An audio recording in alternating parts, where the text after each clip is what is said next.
Hello दोस्तों, जैसा कि आप लोगों को पता है कि हम लोग जुडिशरी के चैप्टर को पढ़ रहे थे। अब इसी चैप्टर में हम लोग आगे के टॉपिक को देखेंगे।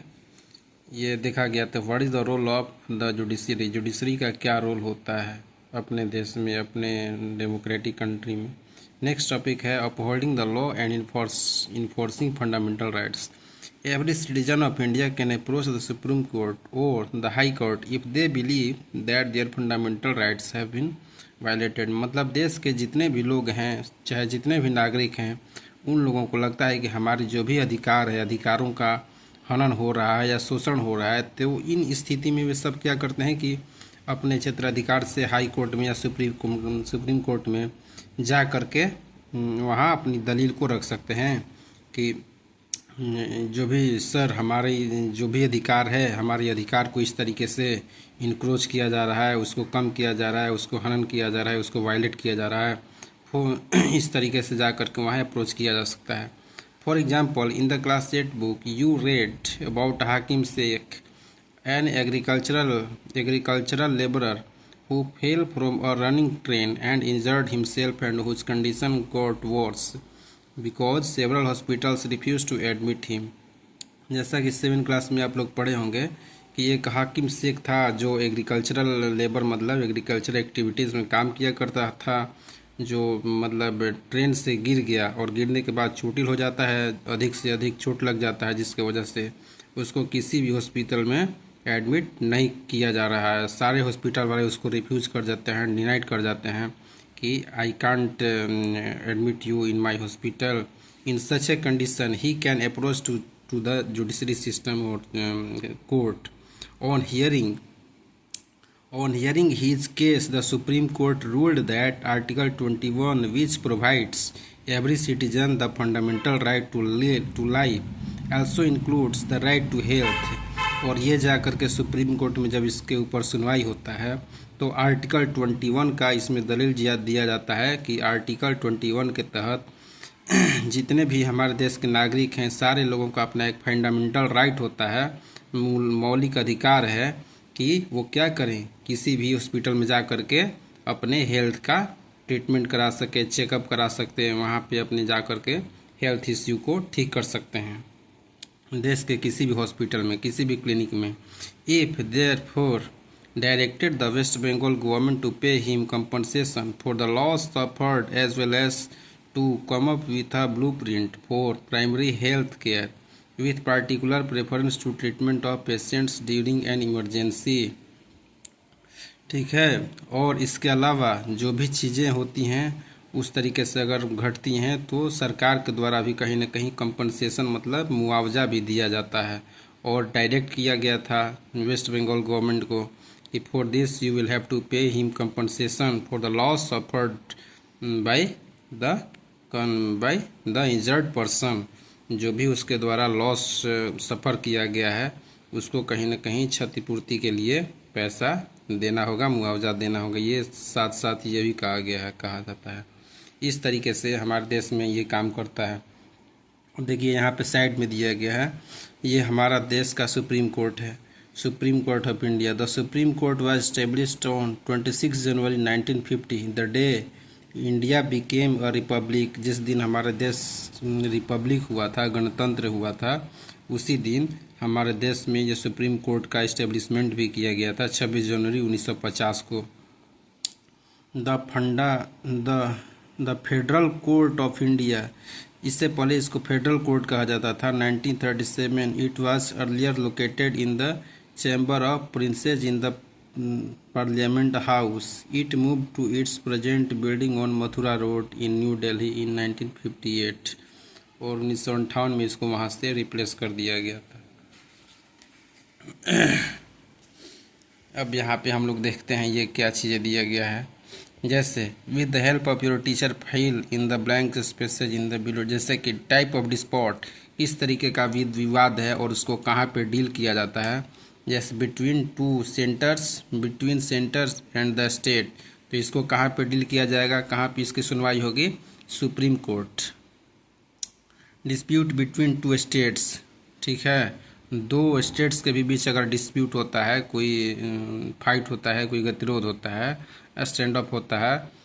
यहाँ पे आपको लिखना है कि जैसे कि dispute between centre and the state, ऐसा कौन सा इश्यू है, कौन सा मुद्दा है, कौन सा कानून है जिसके ऊपर सेंटर और स्टेट गवर्नमेंट में कहीं ना कहीं कुछ गतिरोध देखने को मिलता है। इसमें आपको ये मेंशन करना होता है।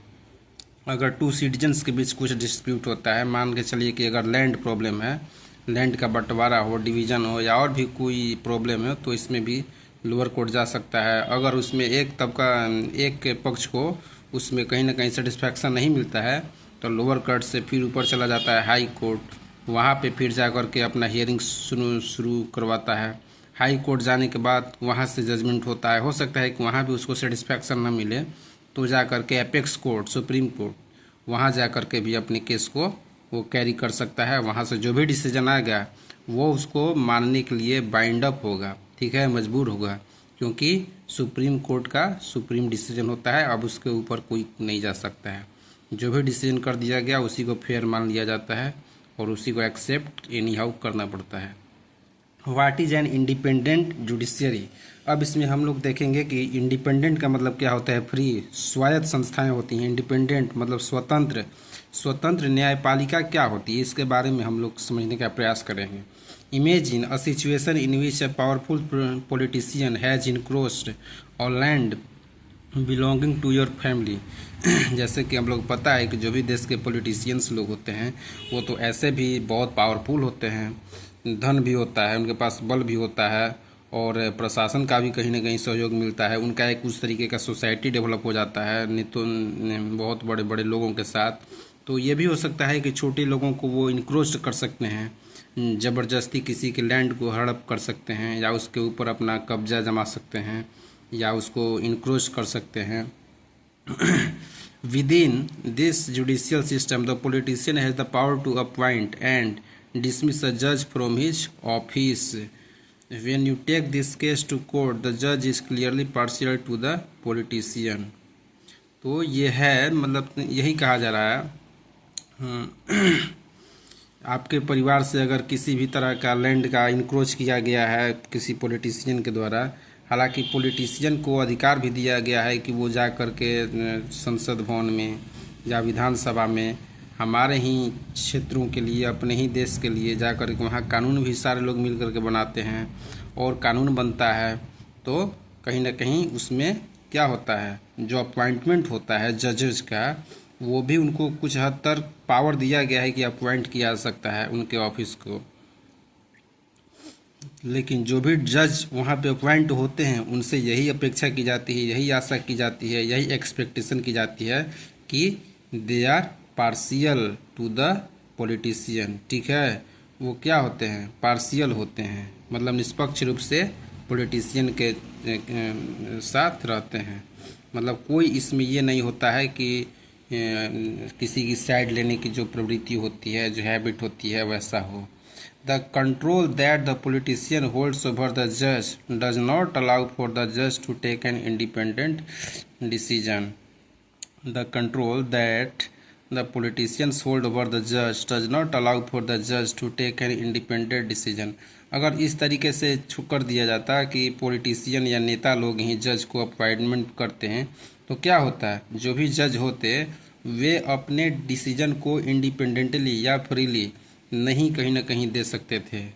वो किसी के व्यक्ति के दबाव में हो करके अपने डिसीजन को, जजमेंट को वो प्रस्तुत कर सकते हैं। बट हमारे डेमोक्रेटिक कंट्री में ऐसा तो है नहीं। यहाँ पे जैसा कि पता है कि यहाँ कॉलेजियम सिस्टम भी है।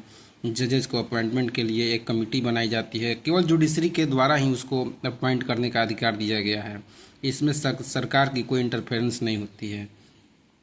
This lack of independence would force the judge to make all judgments in favor of the politician. और अगर इस तरीके से किया जाता है, अगर किया जाए कि कोई नेता, कोई मंत्री या कोई पॉलिटिशियन ही किसी जज की अपॉइंटमेंट करे तो क्या होगा, हमेशा जो भी डिसीजन होगा हमेशा किसके फेवर में जाएगा, इन सारे तबकों के बीच में जाएगा, पॉलिटिशियंस के फेवर में जाएगा, क्योंकि ये जो भी करेंगे ये अपने अधिकार से करेंगे और जज भी फ्री नहीं रहेंगे। इसीलिए हमेशा इन लोगों के फेवर में ही चला जाता है डिसीजन, जबकि ऐसा होता नहीं है आमतौर पे हमारे देश में। Although we often hear of rich and powerful people in India try to influence the judicial process। हालांकि जो भी हमारे देश के बाहुबली होते हैं या आमतौर पे जो प्रभावशाली लोग होते हैं, जो धनबल वाले होते हैं, जनबल वाले होते हैं, वे कहीं ना कहीं जुडिशियल प्रोसेस को, इस सारी संस्थाओं को अपनी तरह से इसको प्रभावित करना चाहते हैं। बट ऐसा हमारे देश का कानून है, ऐसा हमारे देश का सिस्टम है कि उनका इस तरीके से इसमें हस्तक्षेप नहीं हो पाता है। The Indian constitution protects against the kind of situation by providing for the independence of the judiciary. लेकिन हमारे देश के जो भी कॉन्स्टिट्यूशन है, संविधान है, इस तरीके से हमारे देश के लोगों के द्वारा जो बनाया गया है, ऐसा इसको बनाया गया है कि किसी व्यक्ति के द्वारा इसको प्रभावित नहीं किया जा सकता है। हमारे संविधान को, हमारे जुडिशरी सिस्टम को कुछ हद तक कोई प्रयास करता है, लेकिन इसमें आंशिक रूप से, ज़्यादातर मामलों में उसको कहीं ना कहीं निराशा ही हाथ लगता है, क्योंकि इंडिपेंडेंट जुडिशरी जो होता है अपने आप से काम करता है। इसको किसी की दबाव में, किसी की फेवर में होकर काम करने की कोई ज़रूरत या आवश्यकता नहीं महसूस की जाती है। बहुत अच्छा ये राइट दिया गया है हमारे संविधान से। One aspect of this independence is the separation of powers. और इसमें से एक एस्पेक्ट क्या होता है, सेपरेशन ऑफ पावर्स, मतलब शक्ति का जो होता है ना, सेपरेशन होता है, वितरण होता है, इसके बारे में पढ़ेंगे। This as you read in class chapter 1 is a key feature of the constitution. What this means here is that other branches of government, the legislature and the executive. इससे पहले आपको बताया था ना कि जो भी हमारे देश के बारे में वो सेपरेशन ऑफ पावर के बारे में बताया गया था कि सबसे पहले क्या होता है, लेजिस्लेचर होता है, इसके बाद एग्जीक्यूटिव होता है, और थर्ड इज जुडिशरी होता है। इन तीन तरीके से हमारे देश को वो काम किया जाता है, ऊपर नियम कानून लगाया जाता है। Can not interfere in the work of the judiciary. जो लोग कानून बनाते हैं या जो लोग इसको इम्प्लीमेंट करते हैं, लॉ एंड ऑर्डर को, इसको एग्जीक्यूटिव कहा जाता है। बनाने वाले होते हैं जो लेजिस्लेचर होते हैं, और जो फॉलो अप कराते हैं उनको एग्जीक्यूटिव कहा जाता है। और जो जुडिशरी है ये तो अपना काम करता है अलग से तरीके से। ये दोनों मिलकर के भी जुडिशरी में कोई इंटरफेयर नहीं कर पाते हैं। The courts are not under the government and do not act on their behave. ठीक है। और जो कोर्ट होता है ना, ये इवन सरकार के भी अंडर में नहीं काम करता है। ये बता ही दिए कि ये एक इंडिपेंडेंट चीज़ है, ये संस्था है। फ्री एंड फेयर डिसीजन के लिए जाना जाता है, अपने जजमेंट के लिए जाना जाता है, सही गलत को पहचानने के लिए जाना जाता है। ये किसी के भी इन्फ्लुएंस में आकर के, किसी के भी दबाव में आकर के ये अपना काम नहीं करता है। यही तो हमारे देश की खासियत है, यही तो लोकतंत्र की खूबसूरती है। यहाँ आम लोग या खास लोग, सारे लोगों के लिए इक्वली ट्रीटमेंट किया जाता है। जैसे कि अगर कोई डिसीजन देना हो, जैसे कोई संविधान का नियम कानून बनना हो, तो ये लोकतंत्र है। यहाँ क्या गरीब, क्या अमीर, क्या बड़ा छोटा, क्या धर्म संप्रदाय, कास्ट, क्रीड, किसी से मतलब नहीं है। यहाँ जो भी चीज़ें होती हैं, जो भी डिसीजन दिया जाता है, सारे लोगों के लिए इक्वली ट्रीट किया जाता है। This is the beauty of this country. ये लोकतंत्र की सबसे बड़ी सुंदरता है, खूबसूरती है। अब इसको आगे देखेंगे। For the above separation to work well, it is also crucial that all जजेस in the high court as well as the supreme court are appointed with very little influence from these other branches of government. और बहुत कम संभावना होती है कि जो भी जजेज को अपॉइंटमेंट किया जाता है ना, हाई कोर्ट हो या सुप्रीम कोर्ट हो, मतलब बहुत कम संभावना होता है कि किसी पॉलिटिशियन के द्वारा या ये जो संस्थाएं हैं इनके द्वारा उसमें इंटरफेरेंस हो। थोड़ा बहुत होता होगा, इसलिए कि हर जगह कुछ ना कुछ एक्सेप्शनल केसेस देखने को मिलता है अपवाद स्वरूप, लेकिन बहुत कम। Once appointed to this office, it is also very difficult to remove a judge। और एक बार अगर अपॉइंट कर दिया जाता है तो बहुत मुश्किल होता है वहाँ से किसी जज को रिमूव करना, हटाना, क्योंकि इतना ज़्यादा कॉम्प्लिकेटेड प्रोसेस है ना, प्रक्रिया इतना ज़्यादा कॉम्प्लिकेटेड है हमारे संविधान में कि आप जज के विरुद्ध जा ही नहीं सकते हैं। वही एक प्रोसेस होता है महाभियोग का, इम्पीचमेंट का, वो भी बहुत टफ होता है, और वो बहुत कम मामलों में ऐसा देखा गया है कि किसी जज के खिलाफ इम्पीचमेंट या महाभियोग का कार्य पूर्ण हुआ हो इस तरीके से। It is the independence of the judiciary that allows the courts to play a central role in ensuring that there is no misuse of power by the legislature and the executive। और ये जो हमारी judiciary है, जो न्यायपालिका है, ये independence है इसी वजह से क्योंकि ये दोनों जो हमारे लेजिस्लेचर होता है और जो एग्जीक्यूटिव होता है, इसके ऊपर ये क्या काम करता है, एक कहीं ना कहीं वॉचमैन का भी इसके ऊपर काम करता है। देखता है कि जो भी ये दोनों लोगों का फंक्शन करने का जो तरीका है या जो राइट होता है, उसको सही और सच्चे अर्थों में ये सब कंप्लीट कर रहे हैं कि नहीं कर रहे हैं। इसको इस तरीके से भी इसको देखा जाता है। लेजिस्लेटिव जो होता है या जो भी संसद में कानून पारित होता है, कानून बनता है, उनको कहीं ना कहीं एक बार ये जुडिशरी लोग, जो न्यायपालिका होता है, इसको एक बार चेक किया जाता है, देखा जाता है कि जो भी कानून बना गया है अकॉर्डिंग टू कॉन्स्टिट्यूशन है कि नहीं है, ये हमारे देश में लागू करने लायक है कि नहीं है, इसका क्या इम्पैक्ट पड़ेगा, सही पड़ेगा, गलत पड़ेगा, किस तरीके से ये काम करेगा। इसके बाद अगर लगता है कि नहीं ये ठीक है, अप्रोप्रिएट है, तो इसको ये अलाउज कर देता है। अदरवाइज अगर इसको लगता है कि नहीं this is not fair law और this is not for the welfare of our citizens, ये इसको रोक भी सकता है, नल एंड वॉइड भी कर सकता है। It also plays a crucial role in protecting the fundamental rights of citizens। और ये फंडामेंटल जो राइट्स होता है, जो हमारे देश की मौलिक अधिकार होता है हमारे लोगों के लिए, ये क्या करता है, उसको मौलिक अधिकार की रक्षा करने में हमारे देश के लोगों की भी एक बहुत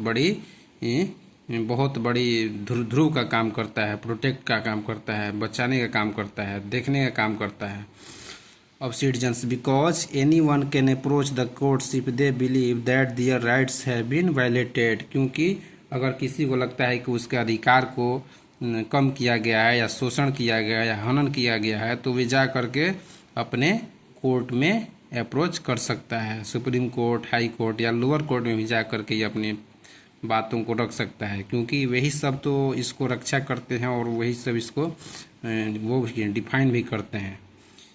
That's all. Now we will read the next topic in next video. Thanks for watching this video. Please like, share and subscribe my channel. Thanks you.